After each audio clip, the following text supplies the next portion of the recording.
From the Alvin and Rosalie Sarachek studio, PBS Kansas presents Kansas Week.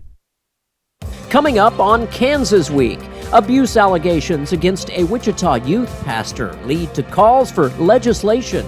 Should clergy be required to report suspected abuse to police? We'll discuss. Also, the Wichita City Council considers what to do about drought restrictions now that Cheney Lake is back to within a few inches of normal. How long before Wichitans can resume normal lawn and garden care? But first, paid parking goes into effect next week in downtown Wichita. Will it be worth the price, or will more people start avoiding the city's center? We'll discuss those stories and more on this edition of Kansas Week.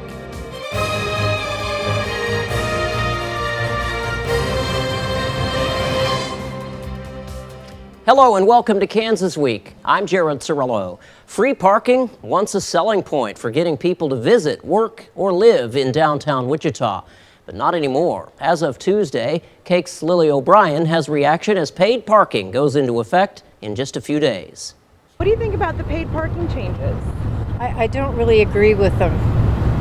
I would prefer that they just leave it just like it is.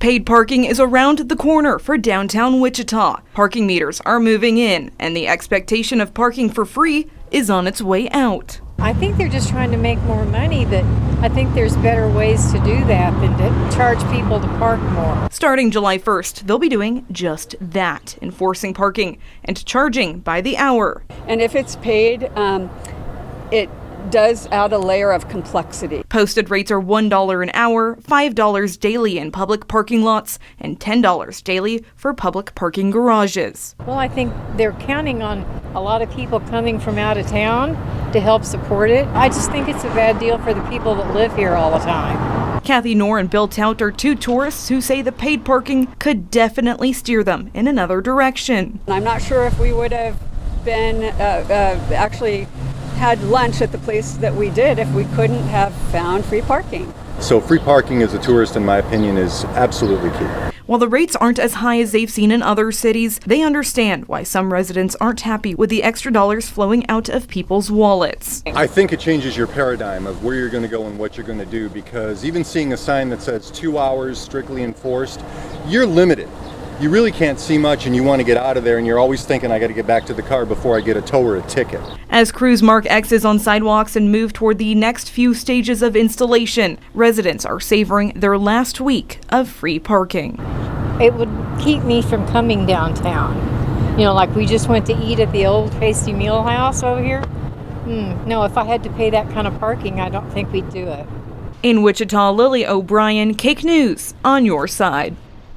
Here to discuss this and some of the week's other top news stories, Wichita City Councilman Mike Hoheisel, Sedgwick County Commissioner Jeff Blubaugh, State Representative Sandy Pickert, and Wichita Eagle Opinion Editor Dion Leffler. Thank you all for joining us today. Councilmember Hoheisel, I keep wanting to say Commissioner, but Mr. Hoheisel, the person in the package says she won't come if she has to pay that. $1, $2, that's what we're talking here. It still seems pretty cheap. No, it is cheap compared to other places. Some people describe it as a user fee because right now our property taxes are keeping that afloat, paying for the parking lots, paying for the streets. I did vote against this. It was one that I do feel like it would push people away from downtown. We don't have the density yet where it's something like this is required or necessary to free up parking.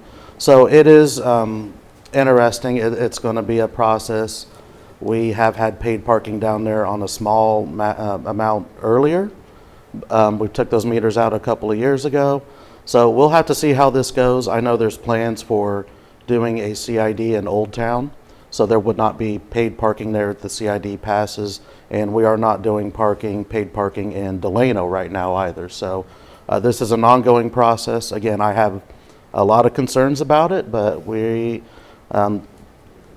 council spoke, and this is the plan going forward downtown. Dion, let me move over to you. You're from LA. Tell me what you think. I mean, Wichita seems to want to be a big city really hard, but doesn't want the big city things that come with being a big city. Well, the parking plan is a big city scam. Okay. I can, give them that compliment because, first they told us that the parking fee was getting depleted, or the parking fund, I should say, was getting depleted. But then when you went back and looked at the actual numbers, during the pandemic, it lost a lot of money, and every other year it's made money. So that was one piece of it. And then we found out the real bomb, which was that they had been undercharging the businesses downtown for access to parking for 25 years based on a handshake deal that was never recorded anywhere in city records or any place else. They just did it that way. And if they hadn't done that, we wouldn't be in this mess. Yeah. And, it is frustrating and frankly infuriating. Commissioner Blubaugh, Dion mentioned parking has been paid by businesses, which the Business Association in Old Town has, for the last 10 years or however long it's been, has always paid the city that price for parking. What I'm getting at is someone has always paid for parking. Downtown parking has never been free. Someone's paying for it. Parking's continued to be an issue. When I was in Wichita City Council from 2013 to 2024, one of the first issues we did was rebuilding the two Macy's parking garages between or behind the old Office State Building. Then we built a multimodal facility in Delano, but now we continue to have parking problems. I can tell you from my office in the Ruffin Building, I look over there every day to a bunch of parking garages that are half full. And I think we really need to look at the utilization and how much parking we do need. And then I do think it's going to run off folks if you have to pay at the meter. I think the CID is something we should be looking at. I don't want to run away business from downtown. Yeah, that's interesting. And since you've been on the city council, either of you can answer this. I think there was a study done 4 or 5 years ago, maybe back when I was on the council, that showed at any given point about 35% of all of the parking spaces in downtown Wichita are empty. So that's not a very, of course, to the rules of supply and demand, that's not a very good way of saying we need to pay for parking if it's sitting empty. And I think we need to be honest with the public. What exactly do we need this money for? Is it to rebuild the streets, or is it to build a parking garage for the DO school? We need to be very honest with folks and let them know. I will say that my last vote on the city council in 2024, I joined Councilmember Hoheisel, and we both voted against the paid parking. Sandy Pickard, what are your thoughts here? I know this is a city topic, but as a state lawmaker. It is a city topic, but I'm thinking, okay, should it be the users that are paying for the parking, or should it be, it could default to the property owners, and property tax, and that is an issue on the state level. We're trying very hard to find ways to lower property tax, and it's difficult because property tax comes from the city, the county, schools, libraries, etc. So it's something to think about. Yeah, all right. Our next story, even with water levels back to near normal at Cheney Reservoir, it still could be several months, maybe even longer, before Wichitans will be allowed to freely water their yards and gardens. The city is basing its decision on a 12-month rolling average of the lake's levels. That means it would likely be next spring at the earliest. Meanwhile, some say Wichitans may have to abandon altogether the idea of having lush green neighborhood and public spaces. Council members are considering options like making outdoor water restrictions permanent, requiring drought-resistant landscaping, and exploring a water reuse program. I'll start with the two former council members.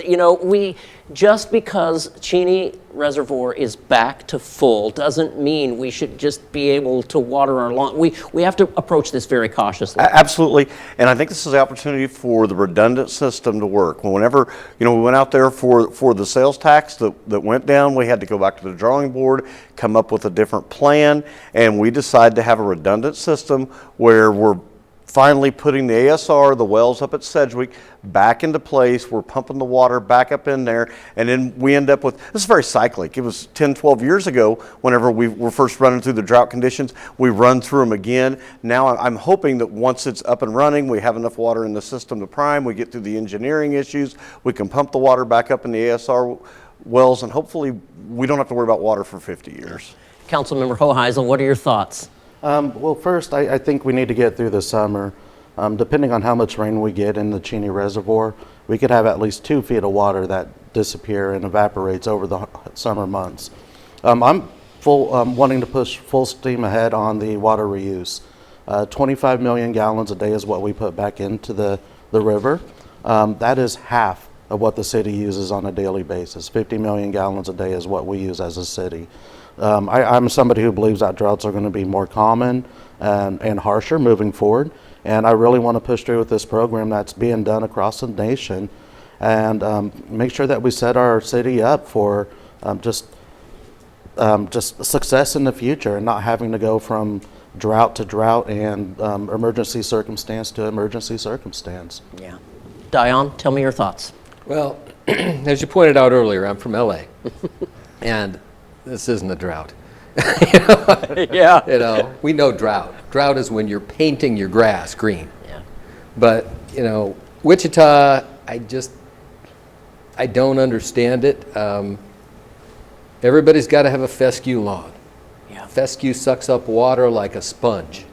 And, you know, there are some really fine Bermuda lawns in this town that use a ton less water. I mean, they play the U.S. Open on Bermuda grass. It's good grass, but here it's like, oh, that's a weed. And it's like, no, it's grass, you know, but I don't know. When I came here, I didn't think that growing grass would be, you know, the biggest challenge because this whole state was covered with the stuff before any man ever saw it, but it is. Representative Pickert, the state does have a drought task force. I don't know if you're on that task force or not. I'm on the House Water Committee. Okay. I've been on for 3 years. Okay. So I think we need to be real careful. We don't know when the next drought's coming. It could be years or it could be next year. But, you know, being conservative about how we water our grass and all that, I think is really a lot of smaller towns in Kansas are reusing their water they're watering their golf courses and doing other things. I think that's a great avenue to look at because we'd be one of the first in the nation for a city this size to reuse water, and I would really encourage that. There's an argument also about the tree canopy in the city. We've been fighting a decaying tree canopy in the city of Wichita for 10 or 20 or more years, and you know, water restrictions aren't going to help that either. Either of you want to chime in on that? I am actually supportive of continuing to plant trees. It takes less water to maintain trees and help trees grow than it does a lawn. So it's something that we can't afford to take our foot off the gas with it. It has to do, we had the NASA heat map come out and show especially impoverished areas of our city, and a lot of that is due to the lack of a tree canopy. Yeah. So what we do now, especially with the tree canopy, will echo 20 years from now.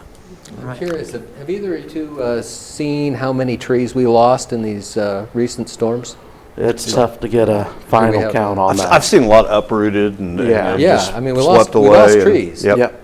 You know, we've got to replace those. And we're so far behind on dead tree removal as it is. Right. We got to keep our foot on the gas. Sandy, did you have anything to say? Well, yes, last year a Kansas water plan was developed. That's right. To look out 50 years, 2 generations, how we can have quality and quantity of water for 2 more generations. So I think we need to have that kind of a mentality as we look at any kind of water issues.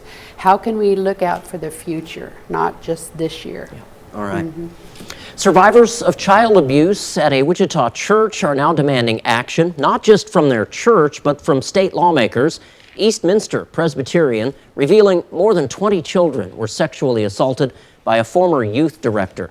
Survivors are now pushing for changes to state law. Cake News reporter Sydney Ferguson has the latest. Since Eastminster Presbyterian Church accused a former youth director of abusing 23 children, a survivor of that abuse, Andy Warren, has wanted to hold the church accountable. Our pain is built into the foundation of this place now. So it's the responsibility of the people that are here to do it right. Survivors and their supporters feel one way to do that is to demand the church support legislation that would make clergy mandatory reporters. In the state of Kansas, clergy at churches are not mandatory reporters. So if they know of child abuse happening, they do not have to report it. Since 2019, lawmakers have introduced 5 different versions of legislation to correct this. 4 have died at some point in the legislative process. Kids come to church to love Jesus and instead are molested. That needs to be stopped. Representative John Carmichael says another bill was introduced in 2025 and he doesn't know a Democrat against it, but he says Republicans are dragging their feet. The chair of the House Judiciary Committee, Susan Humphries, let that bill lay on her desk until it died. State Representative Susan Humphries says it was her decision, but the legislative session was shortened and she felt the bill was introduced late on February 7th. I wasn't willing to take it up in 2025 because of that, but it didn't die. I didn't let it die. It is still very much alive. Humphries says she doesn't know why the bill failed in the past, but some of it may have had to do with other legislation. Groups came together to figure out how we can change the statute of limitations. And so I think some people were busy doing that work, and doing the clergy mandated reporting the same time just seemed too much. And some of it to do with wording that didn't protect the confessional in the Catholic Church. Under this bill, information received by clergy in confession would not have to be reported. Humphrey says it's likely the bill would be a non-starter in Kansas without that protection. If we want to take a step forward, we have to make sure that that is protected. And I would agree, personally, that's the right way to go about it. Representative Pickard, I'll start with you. Do you know much about this bill that Representative Carmichael claims was allowed to die in committee? Well, I'm not on the committee, so I didn't hear the discussion about it, but that was in 2023. There was a bill that did pass which raised the statute of limitations age for somebody to make charges against somebody who potentially abused them to age 31. So we haven't done any other laws since then. As a Catholic, we have 3 Catholics at this table. It's interesting, though, that they're demanding that clergy be mandatory reporters, but how do you protect confession if a clergy member finds out something that's going on in confession how do you protect them? It's a tough question. It is a tough question. So if somebody goes to confession, that is protected because otherwise they're not likely to even go. And the priest can confront them. You need to turn yourself in. You need to change your ways. And honestly, there's many more child abuse kind of situations in schools and other venues besides churches.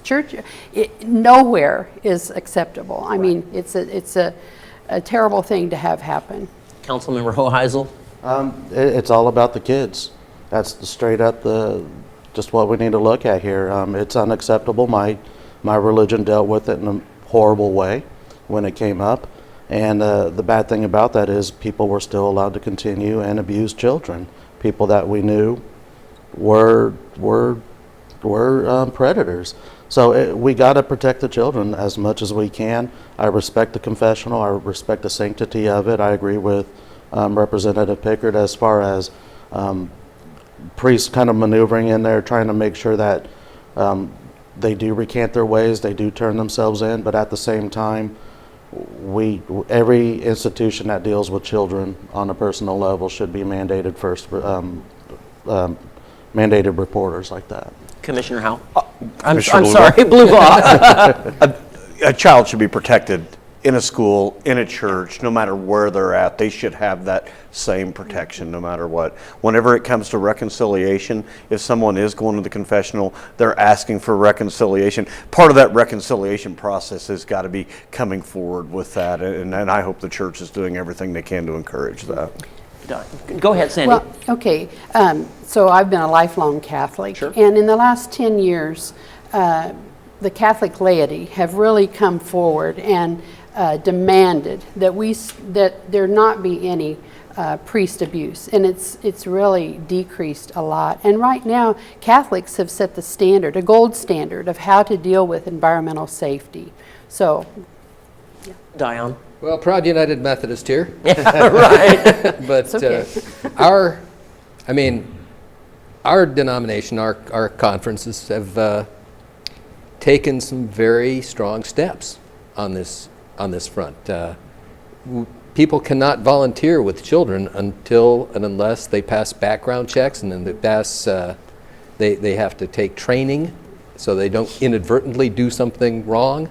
And I feel like I'm not sure that making clergy, per se, mandatory reporters is going to be all that much help, because, you know, I mean, these things are not going to come up. These things are not going to come from the clergy. They're going to come from, you know, parents. They're going to come from Sunday school teachers. They're going to come from people who are working more closely with the children. So that's the victims themselves, eventually. Yeah.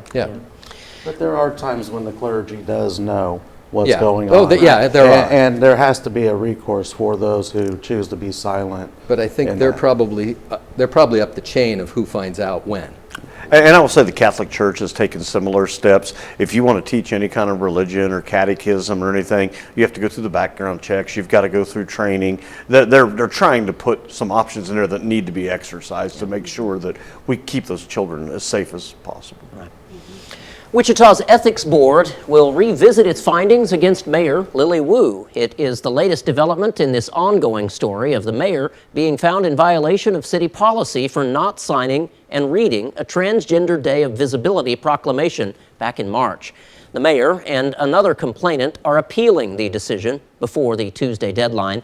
The Ethics Board will reconsider the case at its July 10th meeting. That's where a final ruling could be issued. One appeal is alleging that discrimination and bias in the board's report. Mayor Wu confirmed her appeal, but will not comment any further. Councilmember Hoheisel, this has been a tough issue. This doesn't seem to want to go away, unfortunately. It's happened back in March, and we're still talking about this. Yeah, I mean, the Ethics Board is there to keep elected officials in line. It's an appropriate avenue for people to bring up their concerns and their thoughts as far as people violating any ethics. I'm going to leave the politics of this alone for now, but you know, it's a tough job, and a lot of times it is unclear as far as what our duties are and whatnot.